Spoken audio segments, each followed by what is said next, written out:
Kampiyon sa balita, kampiyon sa drama, kampiyon sa musika, kampiyon sa komentaryo, at kampiyon sa serbisyo publiko.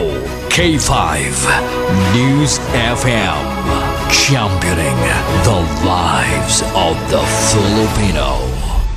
Kampiyon sa balita, kampiyon sa drama, kampiyon sa musika, kampiyon sa komentaryo, kampiyon sa serbisyo publiko.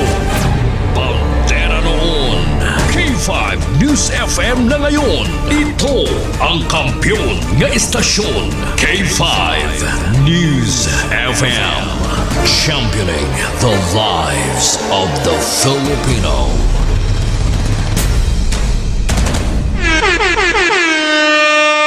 Oras sa K5 News FM Iloilo, Philippine Standard Time, alas 6:08. D3 Bayo Evening Newscast. The latest and the most comprehensive news of the day. Dito lang mapapakinggan sa D3 Bayo Evening Newscast. Mga naglalakihang mga balitang lokal. Balita mula Luzon, Visayas at Mindanao. Mga balita sa labas ng bansa. Balitang sports at mundo ng showbiz. D3 Bayo Evening Newscast. At ngayon, narito na ang inyong K5 News Team. Kap K5 Sunny Sarabia Punay at Karen Badilla.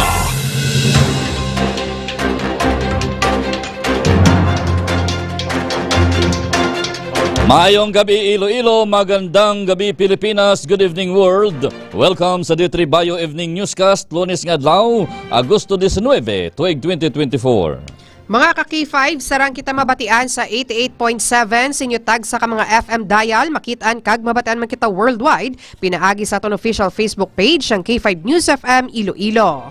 Sa gihapon sa ngalan sang serbisyo publiko, kami ang matag balita, ini si K5 Sunny Sarabia Punay. Kag ako naman si ka-K5 Karen Badilla. Sa mga pangulong dinalan, ginadulong sa kaluan sang D3 Bayo, nahimo sa vitamin D3 kag virgin coconut oil. Para sa nga managabalik-balik ang hilanat, ubo kag sipon, ilabi na subong at tiyempo naman sang dinggi, magtumar sang D3 Bayo sang Klinika de Alternativo Medicina. Natural nga antiviral kag antibacterial, gani kung gusto nyo mag-ayo, mag D3 Bayo. Sa balita lokal, bangkay sang 3 ka mga miyembro sa NPA nga napatay sa engkwentro sa Lambunaw, napapanaog nagikan sa ginluntaran sa engkwentro. Dugang patay bangod sa dengue sa probinsya sang Iloilo na balhag sa Banwa sang Barotac Nuevo. Samtang arraignment sa kaso ni Nilo Guardaya ginreschedule sa Setyembre 9. Samtang Mayor Jerry Treñas nagapatingation na agud magbalik si former Mayor Jed Mabilog sa Iloilo City. Sa nagapanguna nga balita nasyonal, Senador Bato de la Rosa ginbueltahan ni Congressman Acop nga amo ang matuod nga oportunista.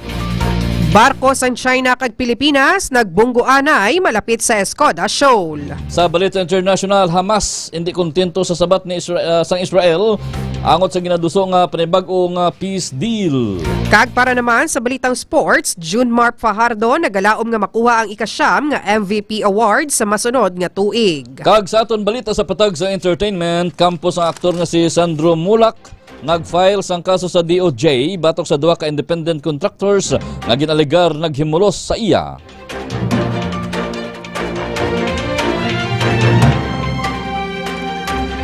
Kag amay tuban ang aton mga headlines sa aton nagapanguna kag nagabaga nga mga balita. Mga balita nga una ninyo mabatian sa K5 News FM Iloilo apang sa mapamantalaan buwas pa mabasahan. Philippine Standard Time, alas 6:12 kag karon sa detalye na sang mga balita. Balitang lokal. Balitang lokal.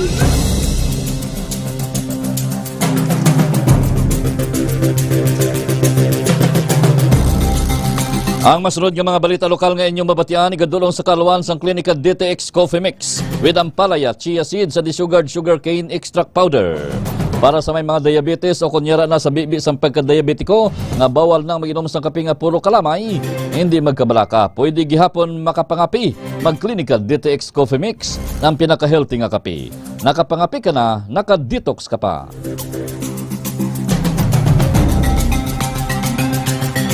Sa detalye na sa mga balita lokal, matapos ang pila ka adlaw nga pagpanglakato natigay na nga sa katapos ang militar nga madala panaog ang bangkay sang 3 ka miyembro sang New People's Army nga napatay sa engkwentro sa kabukiran sang barangay Kabatangan, Lambunaw sadtong Agosto 15.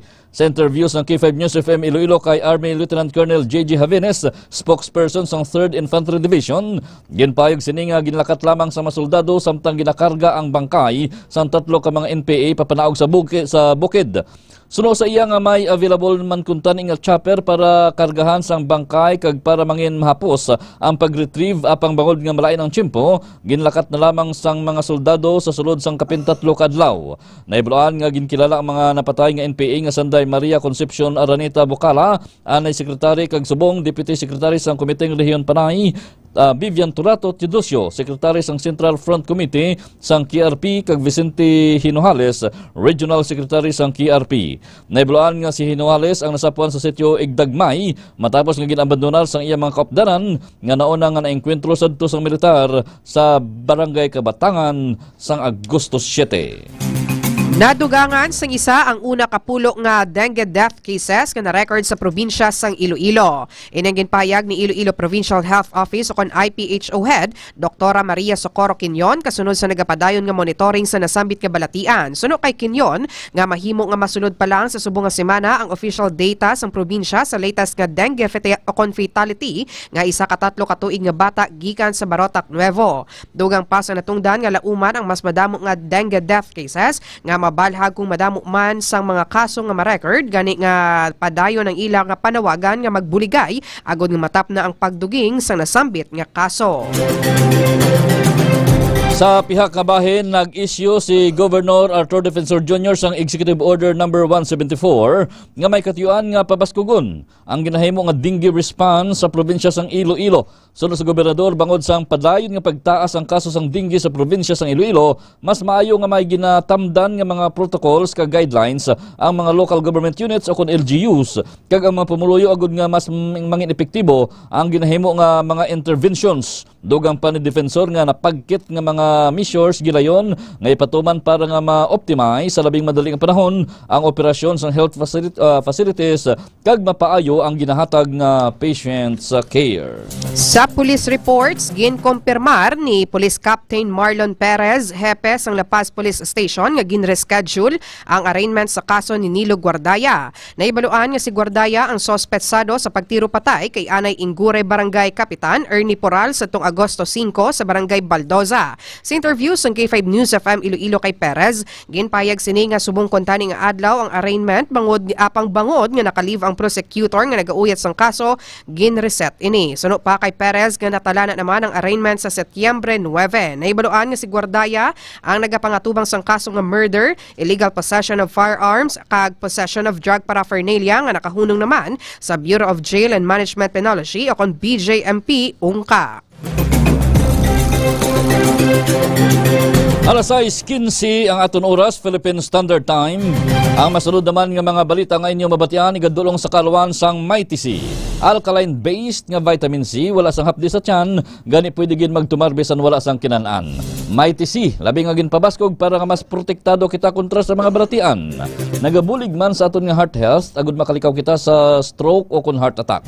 Nagapahamis pa sang kutis, gani bisan may edad na, apang hubin gihapon ang itsura. Nagapati si Mayor Jerry Triñas nga tiuna agud nga magbalik sa Pilipinas si Anay Mayor Jed Patrick Mabilog agud klarohon ang iyang ngalan sa isyu nga iya ginapangatubang.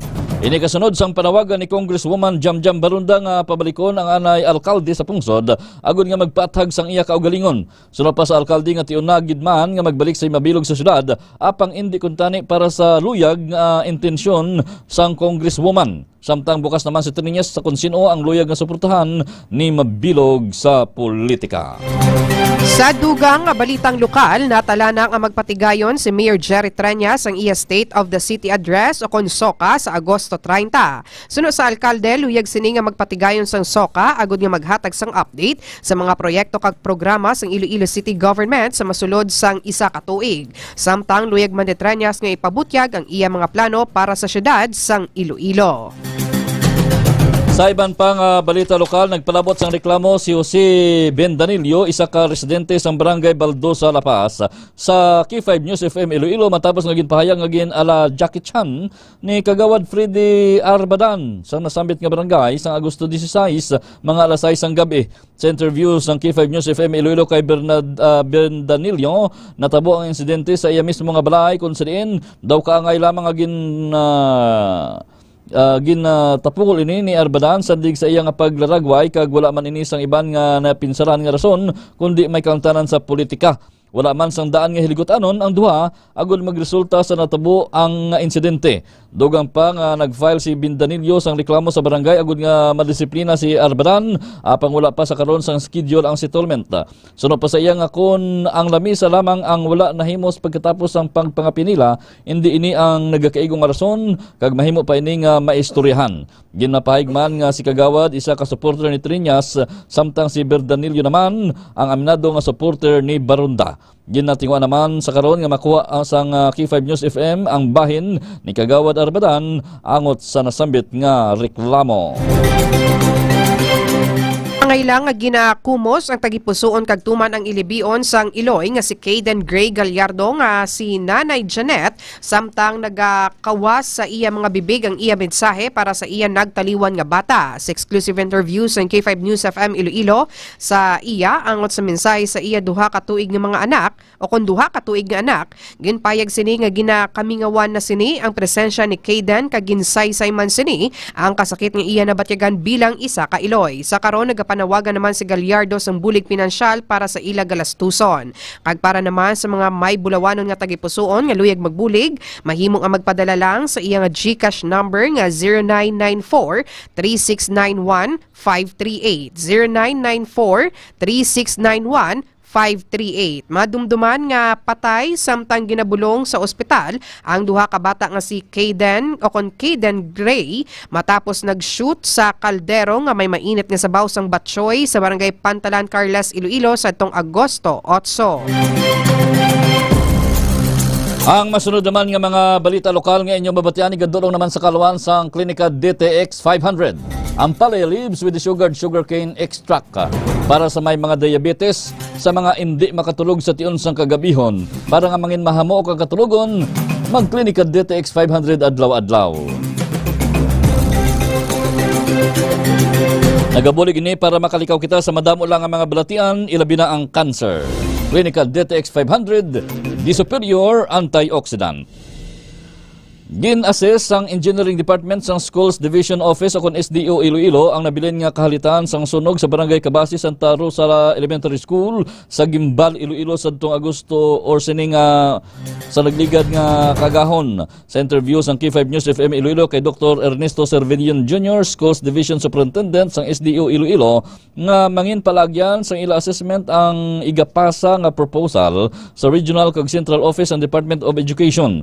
Dugang paniya nga mahimo man nga magagamit sang makeshift classrooms bilang temporaryo nga solusyon. Pahayag pa sa natundan nga ginimpo na sa karon ang mga estudyante sa iban nga mga seksyon agud nga mapadayon ang ila klase sa pihak sa nasambit nga insidente. Sa katapusan nga balitang lokal, nakalabot na sa 57 million pesos ang kahalitan nga dala sang army worm sa agrikultura sa Western Visayas. Ini ang sandig sa pinakauli nga datos ng Department of Agriculture akong DA kung sa din 3,237 ka hektarya sa mga pananom, partikular na ang mais kag ang ginkaon na sang army worm suno sa DA Operation Center. Samtang mayara naman sang control agent kag rehistrado nga insecticide agon matap na ang paglaptas ang peste, amuman ang padayon niya monitoring kag evaluation activities kaupod ang mga DA regional offices kag local government units.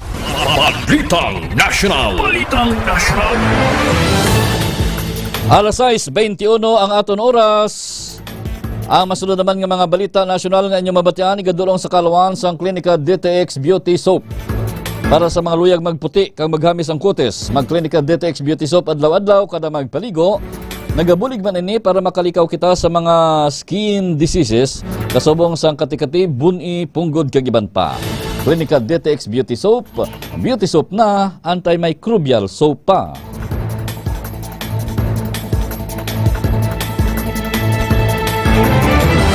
Gintawag ni Antipolo Congressman Romeo Acop si Senador Ronald Bato de la Rosa nga amo ang matuod nga oportunista. Ini ang sabat ni Acop sa pag-akusar ni de la Rosa sa mga kongresista nga mga oportunista kag wala sang prinsipyo bagon sa pagkondenar sa drug war sa nakaligad nga administrasyon. Ginpamunuan ni Acop ang Quadruple Joint Committee nga nagaimbestigar sa posible kaangtanan sang Philippine Offshore Gaming Operations o KONPUGO sa illegal drug trade, extrajudicial killings kag iban pa nga mga krimen. Sa pag-atubang ni Anay Customs and Intelligence Officer Jimmy Guban, gindalahig sinisanday Davao Congressman Paulo Duterte, banan ni Vice President Sara Duterte nga si Attorney Mansa Carpio, kag anay economic advisor nga si Michael Yang nga amo ang yara sa likod sang shipment sang 11 billion nga shabu nga gintago sa magnetic lifter sa Manila International Container Port sadtong tuig 2018. Nagbungguanay ang China Coast Guard o kon CCG vessel kag Philippine Coast Guard malapit sa Escoda Shoal sa West Philippine Sea subong nga Lunes suno sa Chinese official. Ginaligad ni CCG spokesperson Gan Yu nga illegal nga nagsulod sa lugar ang barko sa Pilipinas nga BRP Bagakay kag BRP Cape Engaño nga wala sang pahanugot gikan sa China. Ginakusaran man sang Chinese official ang BRP Bagakay nga hungod nga ginbungguan ang ilang nga barko. Ginpanindugan naman ni Gan nga naghimo pa sang control measures ang CCG batok sa barko sang Pilipinas. Samtang wala pa sang pahayag ang PCG kag Philippine Navy angot sa insidente nga ginreport sang Chinese Coast Guard. Nahibaluan nga ang Escoda kag Sabina Shoal ang nahamtang sa 75 nautical miles so kon kapin 140 kilometers sang Palawan kag yara sa sulod sang 200 nautical mile exclusive economic zone sang Pilipinas. Ini nga bahin sa aton mga pagbalita ginadulong naman sa Kalawan sang Klinika Dio Fresh Dio Roll-On. Pagkatapos paligo, hindi gin magkalipat magamit sang Klinika Dio Fresh Dio Roll-On para nga mas preska gihapon ang aton pamatyagan sa bilog nga adlaw. Naghatag ini sang 48-hour protection batok sa bahong balhas. Klinika Dio Fresh, the natural Dio Roll-On. Naobserbahan ang VAG o kon volcanic smog gikan sa Taal Volcano nga nagatugas ang poor visibility sa mga banwa sa Mabini kag Bawan sa Batangas. Ang litrato kag kuha gikan sa Hanau Bay sa San Jose, Mabini subong nga adlaw sang Lunes. Anom ka mga banwa sa Batangas malapit sa Taal ang nagdeklarar na sang suspension sang in-person classes kag nag-shift sa modular o kon online distance learning kasunod sang naobserbahan nga madamol nga volcanic smog. Ginabisuhan naman ang mga residente nga magsuksok sang face mask bilang proteksyon sa nasambit nga aktibidad sang Bulkan Taal. Sa katapusan nga balitang nasyonal, nagahingyo ang Overseas Workers Welfare and Overseas Workers Welfare Administration o kon OWA sa mga pamilya kag mga abyan sang Overseas Filipino Worker o kon OFW nga yara karon sa Lebanon ka inganyohon o kon haylohon ang ilang mga himata nga magbalik-anay sa pungsod Pilipinas tugas sa nagasaka nga tensyon sang Hezbollah group kag Israeli forces. Madumduman nga sinila mga Domingo ginpahayag ni Foreign Affairs Undersecretary Eduardo De Vega nga mayara sang 1,000 nga Pinoy sa Lebanon ang nagpahayag nga luyag sa mga ini nga magbalik sa Pilipinas. Sang Biyernes naman sang gabi nagpagwa sang abiso ang Philippine Embassy sa Lebanon sa pagpanugyan sa mga Pinoy nga mag-evacuate samtang bukas pa ang mga airports. Naibaluan nga yara naman sa Alert Level 3 ang sitwasyon sa Lebanon nga nagakahulugan sang voluntary repatriation na hibaluan man nga may posibilidad nga magsaka pa ini sa Alert Level 4 o kon mandatory repatriation. Balita International. Kagkaroon sa detalye naman sa aton balita international, ginadulong sa Kalawan sang Extend Food Supplement for Men. Extend Food Supplement may maca root kag clavovasca extract.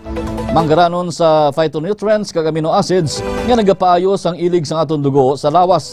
Bagod ang maayong nga ilig sang dugo ang naghatag sang maayo man nga supply sa oxygen sa utok, tagipusoon kag bugos nga parte sang lawas. Extend Food Supplement for Men para sa extra kusog, extra performance. Nagpanindugan ang Hamas nga ginapunggan ni Israeli Prime Minister Benjamin Netanyahu ang ginaduso sa mga mediators nga peace deal.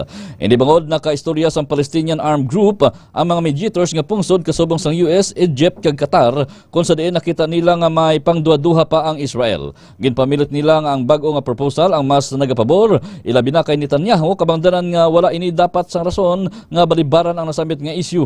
Pila sa kasuundan sang kasugtanan amo ang pagbailuhanay sa mga priso kag ang pag-withdraw sa mga soldado sa Israel sa Gaza. Sa katapusan nga balitang international, pilason ang masobra biyente katawo matapos masunog ang Ferris wheel sa isa ka music festival sa Germany. Natabo ang insidente sa Highfield Festival sa Leipzig City kung sa duha ka carriage sang Ferris wheel ang nasunog. 4 sa mga biktima ang nakaangkon sang sunog sa lawas samtang ang iban pilason naman matapos nga naglumpat. Nagpatigayo naman sang investigasyon ng mga otoridad na tuhoy sa natabo nga insidente. Balitang Sports. Kagkaroon sa detalye naman sa aton balita sa patag sang hinampang ginadulong sa kalwan sang Clinicas Probiotics with 80 billion CFU sang fortified probiotics o kon good bacteria. Clinicas Probiotics para sa nabudlayan magpamuhin mag-Clinicas Probiotics. Nagabulig man ini tinlo sa aton tiyan kag kulon agud makalikaw kita sa mga balatian ilabi na ang colon cancer. Clinicas Probiotics, the fortified probiotics. Loyag ni John Mar Pajardo nga makuha ang ikasyam nga Most Valuable Player o kon MVP award sa PBA 49th season sa masunod nga tuig. Ini ang pahayag ni Fajardo kadungan sa iya pagbaton sa iya ikawalo nga MVP trophy sa PBA 48th season Leo Awards kahapon. Ginpirdi sang 10-time PBA Champion Center para sa PBA MVP award sanday San Miguel teammate nga si CG Perez kag anay Hinebra Bigman Christian Stadhardinger sang Terra Firma. Balitang Entertainment.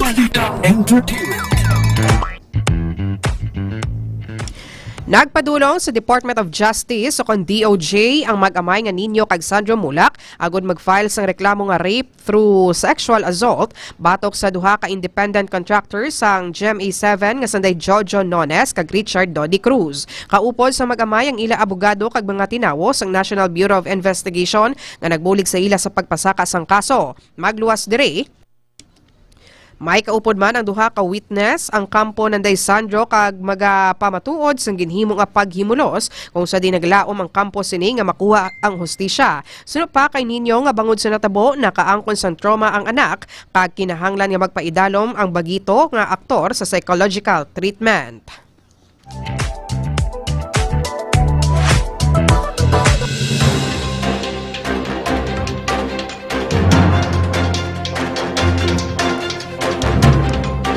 Samtang sa ato naman pinakamaayo nga balita sa Hulubaton 10:22 nagasiling, nagamanggaranon ang tawo tungod sa pagpakamaayo sang Ginoo kag indi ini madugangan pagi sa tudo nga pagpangabudlay.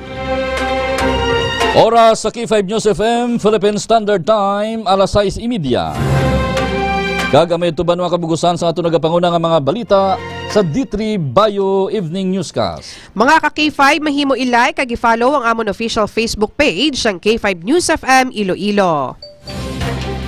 Bantayan ang mga programa sa K5 News FM Iloilo sa gabi alas 7:09 ang pratuntunan Funpal upod kay K5 Troy Tisoy. Alas 9:30 10 ang aton matahom nga drama Rihas. Kag alas 10:12 ang palatuntunan K5 Night Watch upod kay K5 June Kapulot. Sa ngalan sa buos nga puwersa sang K5 News Center. Sa gyapon kami inyong mga tagbalita, ini si K5 Sunny Sarabia Punay. Kag ako naman si K5 Karen Badilla. Para sa kampiyon nga balita, serbisyo publiko kag kalingawan sa Iloilo. K5 News FM. Kampiyon sa balita.